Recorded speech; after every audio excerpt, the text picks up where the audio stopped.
মুহূর্তে breaking news. ভাঙড়ে ফের বোমাবাজি, তৃণমূল নেতার বাড়িতে বোমা মারার অভিযোগ। এলাকায় উত্তেজনা, ভাঙড়ে ফের বোমাবাজি, তৃণমূল নেতার বাড়িতে বোমা মারার অভিযোগ। ভাঙড়ের ভোগালী এলাকায় উত্তেজনা এই ঘটনাকে কেন্দ্র করে। যে ছবি দেখছেন ভাঙড়ের ভোগালী এলাকার ঘটনায়, ভাঙড়ে ফের বোমাবাজি, তৃণমূল নেতার বাড়িতে বোমা মারার অভিযোগ। রীতিমতো উত্তেজনা সৃষ্টি হয়েছে এলাকায়।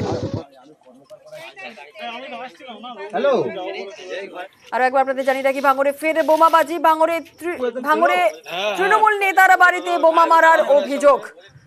ভাঙড়ের ভোগালী এলাকায় উত্তেজনা, এই ঘটনাকে কেন্দ্র করে স্বাভাবিকভাবে এলাকায় উত্তেজনা সৃষ্টি হয়েছে। কি বা কারাই বোমা মারলো সেই বিষয় নিয়ে এখনো পর্যন্ত রীতিমতো এলাকায় উত্তেজনা সৃষ্টি হয়েছে। ভাঙড়ে ফের বোমাবাজি, তৃণমূল নেতার বাড়িতে বোমা মারার অভিযোগ। ভাঙড়ের ভোগালী এলাকায় উত্তেজনা।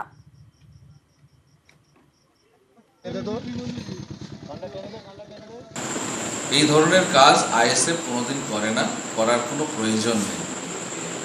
কারণ আইএসএফের যা সমর্থন ভাঙড়ে আছে, যে তৃণমূলের মেম্বারকে আমাদের ভয় দেখিয়ে জোর করে আমাদের পক্ষে আনতে হবে, এই ধরনের ধৃষ্টতা আমাদের কোনো পার্টির কর্মী সমর্থন নেতৃত্বদের নেই, আর আমাদের গাইডলাইন সেইভাবে দেওয়া নেই। সর্বৈব মিথ্য ঘটনা, এবং এই ঘটনা সম্পূর্ণ তৃণমূল কর্মী সমর্থক নেতৃত্বদের নির্দেশে এই ঘটনা ঘটাচ্ছে।